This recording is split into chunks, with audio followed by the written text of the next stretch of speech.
Hi hello నమస్తే welcome back to Suman TV. చాలా మందికి జాబ్ డెస్టినేషన్గా ఉన్న అమెరికాలో ఇప్పుడు నిరుద్యోగ సమస్య పెరిగిపోయింది. మరి అక్కడ లే ఆఫ్స్ ఉన్నప్పటికీ కూడా చాలామంది విద్యార్థులు అమెరికానే వెళ్ళి మాస్టర్స్ చేయాలి అని అనుకుంటున్నారు. మరి అలాంటి వాళ్ళకి అక్కడ ఉన్నటువంటి ప్రాబ్లమ్స్ ఏంటి? మరి చాలామంది బ్యాంక్ లోన్స్ తీసుకొని కూడా అక్కడికి వెళ్ళి చదువుకుంటున్నారు. ఇక్కడికంటే అక్కడ బాగా శాలరీస్ ఎక్కువ ఉంటాయి ఐటీ కంపెనీస్లో, అక్కడ బాగా సంపాదించవచ్చు, మంచిగా సెటిల్ అవ్వచ్చు అనుకున్న వాళ్ళకి మరి ఇప్పుడు అక్కడ జరుగుతున్నటువంటి ఈ లే ఆఫ్ సమస్య ఎలా ఉంది? ఇక్కడికి రాలేక అక్కడ ఉండలేక వాళ్ళు పడుతున్నటువంటి సమస్యలపైన మరి దీనిపైన మరింత సమాచారం అందించడానికి ఈరోజు మనతో పాటు ఉన్నారు అసిస్టెంట్ ప్రొఫెసర్ రామకృష్ణ గారు. సార్తో మాట్లాడదాం. నమస్తే సార్. నమస్కారం అమ్మా. సార్, యుఎస్ఏ లే ఆఫ్స్, మరి ఇంత సమస్య ఉందని తెలిసి కూడా మన వాళ్ళు అక్కడికే వెళ్తున్నారు. అంటే అక్కడికి వెళ్తే మంచిగా జాబ్ బాగుంటుంది, శాలరీస్ బాగుంటాయి, ఐటీ కంపెనీస్లో మంచి మంచి శాలరీస్ వస్తాయి, హైఫై శాలరీస్ ఉంటాయి కదా, లైఫ్ సెటిల్ చేసుకోవచ్చు అని కొంతమంది వెళ్తున్నారు. అక్కడికి వెళ్ళిన వాళ్ళు చిక్కుకుపోయి కూడా తలలు పట్టుకున్న పరిస్థితి ఉంది ఈ రోజుని. మరి ఎందుకు అంటారు అమెరికాలో ఎప్పుడు లేనంతగా ఇంత నిరుద్యోగ సమస్య ఎందుకు ఉంది అంటే? ఎందుకు ఉంది అనేది తర్వాత చెప్పుకుంటే ముందు అసలు వెళ్ళే ప్యాటర్న్ ఒకసారి చూసారనుకోండి.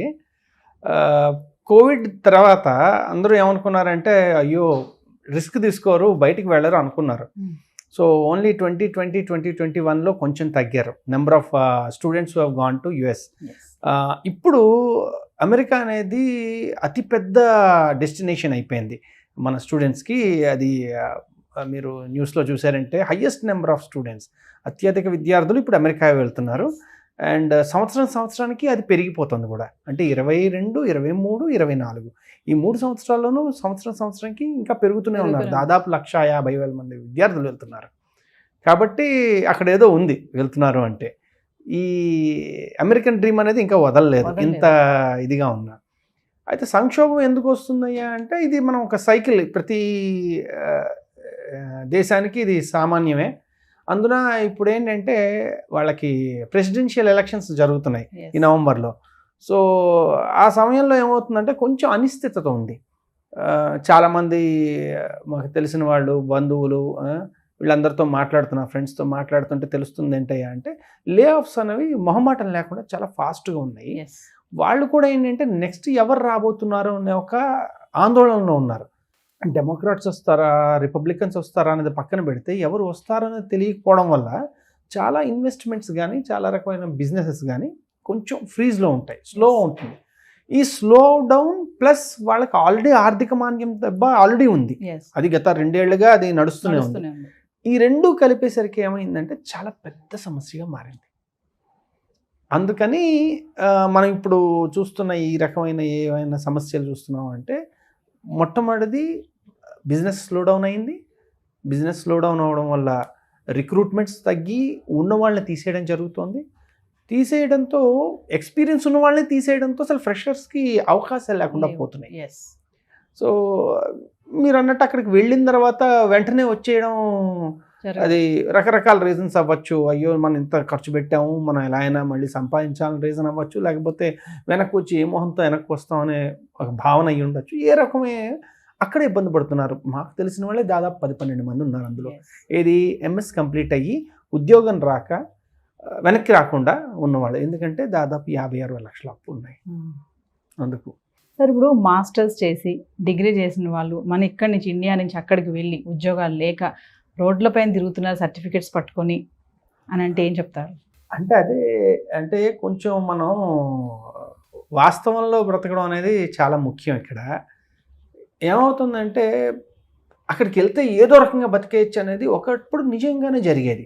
ఒక 10-20 ఏళ్ల క్రితం మీరు ఎలాగోలాగా అమెరికా వెళ్ళిపోతే ఏదో రకంగా బతికేయచ్చు. మీరు ఉద్యోగం చేస్తారా, లేదంటే చిన్న వ్యాపారం మొదలు పెడతారా, ఏదో రకంగా వాళ్ళ ప్రాసెస్ ఏవైతే ఉన్నాయో అవి కొంచెం టైటన్ చేశారు. రెండోది ఏంటంటే ఈ ఇందాక అనుకున్నట్టుగా ఉద్యోగాలు లేవు పెద్దగా. లేకపోవడం వల్ల ఏంటంటే వీళ్ళు ఏం చేయలేరు. వీళ్ళు రియలిస్టిక్గా ఉండి ఓకే అక్కడ సరే ఇక్కడైనా మనం చేయొచ్చు, లేదు అమెరికా తప్ప చాలా దేశాలు ఉన్నాయి, మనకి అక్కడికి ఎక్కువ డబ్బు సంపాదించాలనే ఒక కోరిక ఉంటే చాలా మంచి కోరిక, దానికి తగ్గట్టుగా ఇంకే దేశాలు ఉన్నాయి. ఇప్పుడు స్కాండినేవియన్ కంట్రీస్ ఉన్నాయి, యూరోప్లోనే చాలా కంట్రీస్ ఉన్నాయి. ఒక్క భాష నేర్చుకుని వాళ్ళు ఆ కంట్రీకి వెళ్ళగలిగిన వాళ్ళకి ఇమిగ్రేషన్ చాలా ఈజీగా ఉన్నవి దేశాలు ఉన్నాయి. అలాగే ఆస్ట్రేలియా వెళ్ళొచ్చు, లేదంటే కెనడా ఇప్పుడు ప్రస్తుత కాలమాన పరిస్థితుల్లో కొంచెం ఇబ్బందుల్లో ఉన్నది. హౌసింగ్ అది చాలా ఎక్స్పెన్సివ్ ఉంది, అందుకని కెనడా ఎవరు ప్రిఫర్ చేయట్లేదు స్టూడెంట్స్. అది కూడా చాలా తగ్గిపోయింది అన్నమాట.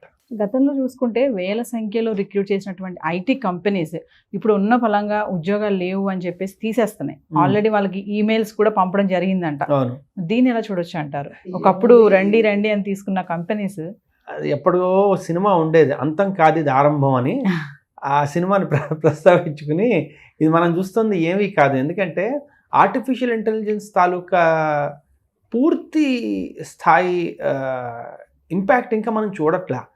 ఇది శాంపిల్కే మీరు ఇలా ఫీల్ అవుతున్నారు.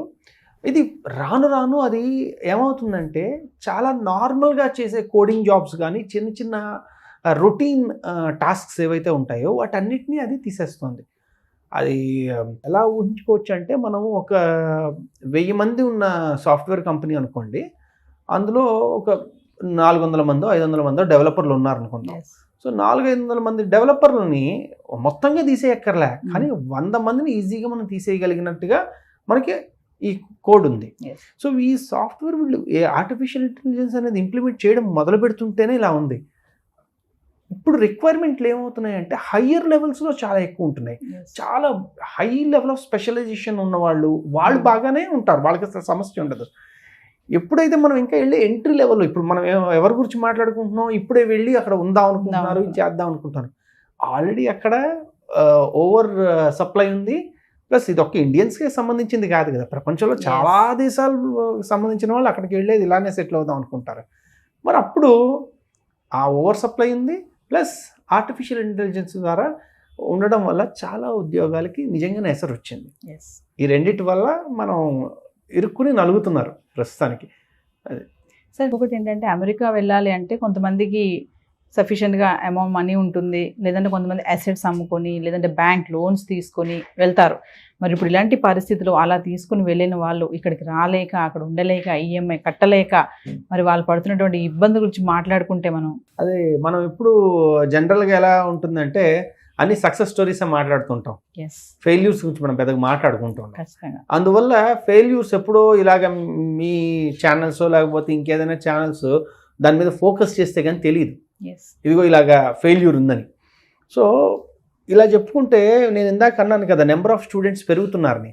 ఇందులో స్టెమ్ అంటే ఏంటి, science and technology and management, వీటికి సంబంధించిన ఇంతకుముందు అడ్మిషన్లు విపరీతంగా ఉండేవి. అవి ఇప్పుడు తగ్గుముఖం పట్టి సోషల్ సైన్సెస్ ఇలాంటి వాటికి ఎక్కువగా మొగ్గు చూపుతున్నారు. అంటే ఏమవుతుందంటే ఈ వెళ్ళే వాళ్ళలో ఆర్థికంగా స్థిరంగా ఉన్నవాళ్ళు అక్కడికి వెళ్ళి ఎలానో నేను సైన్స్ చదవలేను, కాకపోతే అమెరికా ఎంఎస్ ఒకటి కావాలి కాబట్టి సరదాకైనా వెళ్తాను చేసి ఇవైతే ఈజీగా ఇచ్చేస్తారు. వాళ్ళకైతే ఎంట్రన్స్ టెస్ట్లు ఉండవు, ఏముండవు, నువ్వు బ్యాక్గ్రౌండ్లో ఎన్ని మార్కులు వచ్చినా సమస్య లేదు, ఎందుకంటే వాళ్ళకి అడ్మిషన్లు కావాలి. వాళ్ళకి అక్కడ అవి చాలా తగ్గుముఖం పట్టాయి నాన్ స్టెమ్ కోర్సెస్. సో అందువల్ల ఏం చేశారు, ఇప్పుడు ఇవి పెరుగుతున్నాయి అన్నమాట. జనాలు అక్కడికి వెళ్ళి వాళ్ళకేం ఉద్యోగాలు అవసరం లే, ఎంఎస్ చేసేసి అమెరికాలో ఎంఎస్ చేసామని చాలు. అలాంటి వాళ్ళు హ్యాపీగా వెళ్ళండి. కానీ ఇప్పుడున్న పరిస్థితుల్లో మనల్ని ఉన్నవి అమ్ముకుని కానీ లేదా కొత్త అప్పులు తీసుకుని కానీ అక్కడికి వెళ్ళడం అనేది డెఫినెట్లీ అది ఆత్మహత్య సదృశం. చాలా చాలా క్లిష్టమైన పరిస్థితి ఇప్పుడు. అనవసరం అలాంటి చేసి వారి జీవితాలు, వారి తల్లిదండ్రుల జీవితాలు, అలాగే వారి భవిష్యత్తును కూడా అనవసరంగా ఇబ్బందులు పాలు చేసుకోవడం మంచిది కాదు. చాలా మంది మరి అమెరికా వెళ్ళాలి, అక్కడ లైఫ్ సెటిల్ అవ్వాలి, నేను కష్టమో నష్టమో, ఇందాక మీరు అన్నారు ఫస్ట్ అయితే వెళ్ళిపోవాలి ఇక్కడి నుంచి, అక్కడ పడిపోవాలి వెళ్ళి, అలా అనుకుని చాలా మంది అనుకుంటారు కదా. మరి ఆ డ్రీమ్స్ అన్ని డ్రీమ్స్ లానే ఉండిపోతాయి? అలా ఏం లేదండి. వచ్చిన సమస్య ఏంటంటే ప్రతి వాళ్ళు 20లోనే మొత్తం ప్రపంచం జయించేద్దాం అనుకుంటారు. అది వచ్చిన సమస్య. ప్రపంచం మన జీవితం అనేది 20లతో మొదలైందేమో తప్ప 20లతో ఆగిపోదు. ఇలా ఎడ్యుకేషన్ అవ్వగానే అమెరికా వెళ్ళాల్సిన అవసరం లేదు, అమెరికా ఎప్పుడైనా వెళ్ళొచ్చు. నేను 30లో వెళ్ళా అమెరికా పిహెచ్డికి. కొంతమంది 40లోను 50లోను బిజినెస్లు చేసి వాళ్ళ క్లయింట్లు అక్కడ ఉండడం వల్ల వాళ్ళు వెళ్ళగలిగారు. ఇలాగా వెళ్ళడం అనేది ఒకటి, ఎలా అయినా వెళ్ళొచ్చు. అదేమిటంటే ఇదేదో తప్పించేసుకుని వెళ్ళిపోవాలని ఒక తహతా ఉంది చూడండి, అది సమస్య. వెళ్ళాలనుకుంటారంటే ఎలా అయినా వెళ్తాం, అది రాసి పెట్టుంటే వెళ్తాం, పెద్ద విషయమే కాదు. కానీ దానివల్ల ఏమవుతుందంటే ఎట్టి పరిస్థితుల్లో అయినా వెళ్ళాలి అనుకున్నప్పుడు మనం చేసే పనులు మనకి ఇబ్బందులు తెస్తాయి. ఎస్ దాని బదులు రాసి పెట్టుందా వస్తుంది, ప్రయత్నించి వద్దనట్లా, కానీ దాని గురించి వెంపర్లాడితే రకరకాల సమస్యలు కొని తెచ్చుకున్నట్టు ఉంటుంది. చాలా మంది సీనియర్ ఎక్స్పీరియన్స్ ఉన్న ఎంప్లాయీస్ని కూడా తీసివేయడం జరుగుతుంది. అలాంటి వాళ్ళు ఏంటంటే ఇప్పుడు గ్యాస్ స్టేషన్స్లో అని ఏమంటారు చిన్న చిన్న స్టోర్స్లో కానీ పెట్రోల్ పంప్లో కానీ వర్క్ చేయడం అనేది జరుగుతుంది, చూస్తున్నాం. ఎందుకంటే వాళ్ళకు ఉన్నటువంటి ఆ సమస్యలు ఫినాన్షియల్ అనుకున్నాం కదా మనము, అవి తీర్చడానికి. మరి ఇక్కడ మన ఇండియాలో చిన్న పని చేయమంటే నామోషిగా ఉండే వాళ్ళు అక్కడికి వెళ్ళి అలాంటి పనులు ఇప్పుడు చేస్తున్నారు ఇలాంటి పరిస్థితుల వల్ల. అంటే ఇక్కడ 2 విషయాలు చూసుకోవాలి. వాళ్ళ పరిస్థితి నిజంగానే చాలా బాధాకరం. అయితే వాళ్ళ ఆలోచన ధోరణి ఏమవుతుందంటే వాళ్ళు ఆల్రెడీ అక్కడికి వెళ్ళి సెటిల్ అయిపోయారు, ఆల్రెడీ చాలా కమిట్మెంట్స్ ఉన్నాయి, సడన్గా అవి వదిలి ఇక్కడ వెనక్కి వచ్చేయలేరు. రెండోది ఏంటంటే సరే ఇది చిన్న స్లంప్ అనుకుందాం, మళ్ళీ ఒక 6 నెలల్లోనూ 8 నెలల్లోనూ మళ్ళీ అన్నీ సెట్ అయిపోయిన తర్వాత మళ్ళీ వెనక్కి వచ్చి వాళ్ళు సెటిల్ అవుదామని అవ్వలేరు కదా. ఆల్రెడీ గ్రీన్ కార్డులు ఉండి ఉంటాయి, లేదా సిటిజన్షిప్లు ఉండి ఉంటాయి, లేకపోతే చాలా దగ్గరగా ఉండి ఉంటారు గ్రీన్ కార్డుకి. అది నిలుపుకోవడం కోసం వాళ్ళు ఎలాగోలా సర్వైవ్ అవ్వాలి మనం ఆ సమయంలో. అందుకని వాళ్ళు ఇంకా చేయాల్సి వస్తుంది. కొంతమంది దాన్ని ఏమంటారంటే వెనక్కి వస్తే అమ్మో ఇంక నేను బతకలేనేమో అని ఒక మైండ్ సెట్ ప్రాబ్లం అది. ఎందుకంటే వాళ్ళ కమిట్మెంట్స్ ఏం లేకపోయినా కూడా దే ఫీల్ అమ్మా నేను నా పిల్లలు అస్సలు సెటిల్ అవ్వలేరు, అస్సలు అడ్జస్ట్ అవ్వలేరు, అసలు అందులో ఉండలేము అని చెప్పి ఒక రకంగా మానసికంగా సెట్ అయిపోయారు. ఇంకా వాళ్ళు మనం ఎవరు ఏం చేయలేము.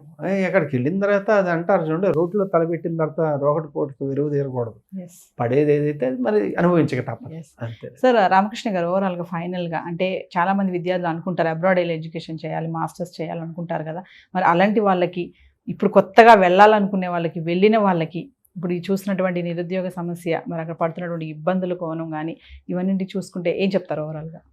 క్లుప్తంగా చెప్పాలంటేనండి, మొదటిది మీరు ఎందుకు వెళ్దాం అనుకుంటున్నారు అన్నది చాలా క్లియర్గా ఉండాలి.